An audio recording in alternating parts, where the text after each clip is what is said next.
Ji are infra, बहुत कम ऐसा देखने को मिलेगा आपको कि ये स्टॉक टॉप 10 में नंबर 1 पर आए।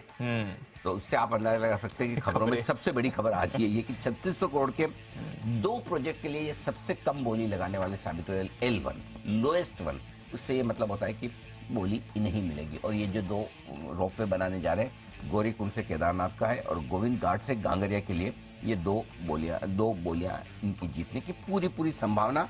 ऑपरेशनल होने के बाद 15 सालों तक इन दोनों ही रोपवे को मेंटेन करने का काम भी जीआर इंफ्रा करेगी। सारे के सारे डायग्नोस्टिक स्टॉक्स पर रखे नजर, थायरोकेयर, मेट्रोपोलिस, डॉक्टर लाल, विजया, कृष्णा, क्योंकि यहाँ पर खबरें आ रही हैं कि ये अब अपने दाम बढ़ा सकते हैं, क्योंकि जो इनके ऑनलाइन प्लेयर्स थे या जो नया कंपटीशन आया था बहुत कम दामों में टेस्ट कर रहे थे, अब वो भी अपने दाम बढ़ा रहे हैं, तो थोड़ा एक प्राइसिंग प्रेशर इनके लिए कम होगा, एक रिलीफ राहत की बात आ रही है इनका। मेरे भी कुछ टेस्ट करवाने हैं रूटीन वाले, पहले करवा लूं? हाँ अभी करवा लो, दाम बाद में बढ़ जाएंगे, दाम बढ़ जाए, टेस्ट उससे पहले करवा लिए जाए। ओके, लेकिन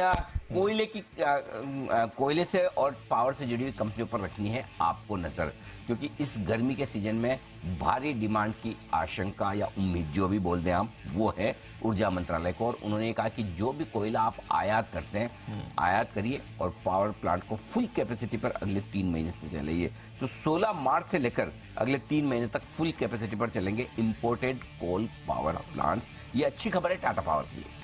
अदानी ग्रुप स्टॉक्स फोकस में रहेंगे, पर्टिकुलरली अदानी एंटरप्राइजेस। एक जो सुबह हम बात कर रहे थे अदानी एंटरप्राइजेस पर, जो आपके ट्रेडिंग के स्टॉक ऑप्शंस हैं वो 50-50 रुपए की लिमिट की बजाय अब आपको 20-20 स्ट्राइक के डिफरेंस पर मिलेंगे। और दूसरा, पीटीसी इंडिया के लिए जो हिस्सेदारी खरीदने की बोली लगाने वाला था अदानी एंटरप्राइजेस, अब उससे इन्होंने बैकआउट कर दिया। तो रिसेंटली हमने देखा है कई बड़े प्रोजेक्ट्स इन्होंने बैकआउट करा है, ये एक फ्रेश मूव है जहां से ये अब पीछे हट चुके हैं। ओके, BEML जो डिफेंस और रेलवे से जुड़े हुए कारोबार करने वाली कंपनी, सरकारी कंपनी है। पहले भारत अर्थ मूवर्स लिमिटेड इसका पूरा नाम हुआ करता था। अब ये बहरीन में भी जो मेट्रो बन रही है उसके लिए अपनी सेवाएं दे रहे हैं और वहां के लिए उन्होंने एक किया है करार, और ये करार मेट्रो रोलिंग स्टॉक की मैन्युफैक्चरिंग और सप्लाई करने का BEML को मिला है।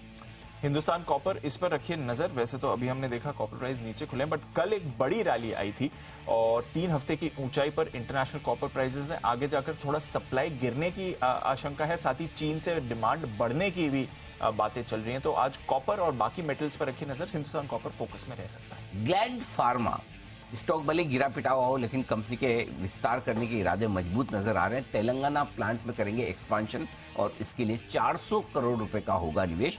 ये आई है खबर ग्लैंड फार्मा के लिए। उज्जीवन स्मॉल फाइनेंस बैंक, आज बोर्ड बैठक है, अंतरिम डिविडेंड पर विचार भी होने वाला है, तो रखिए नजर, क्या कुछ बड़ा डिविडेंड या स्पेशल डिविडेंड आ सकता है, देखते हैं। बोर्ड बैठक तो है आज इस पर।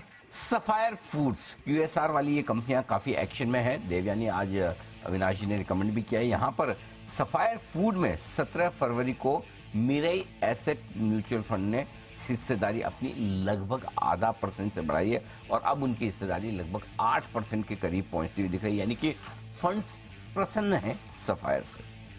NMDC, इस पर भी रखिए नजर। कॉपर की तरह आयरन ओर प्राइसेस भी उछल रहे हैं। इनफैक्ट 8 महीने के उच्चतम स्तर पर आयरन ओर प्राइसेस हैं। कल NMDC स्टील की लिस्टिंग हो गई, बट आज NMDC के लिए ये ट्रिगर है, तो दाम बढ़ रहे हैं, चीन की डिमांड भी बढ़ रही है। देखते हैं NMDC आज कुछ कमाल दिखाता है या नहीं।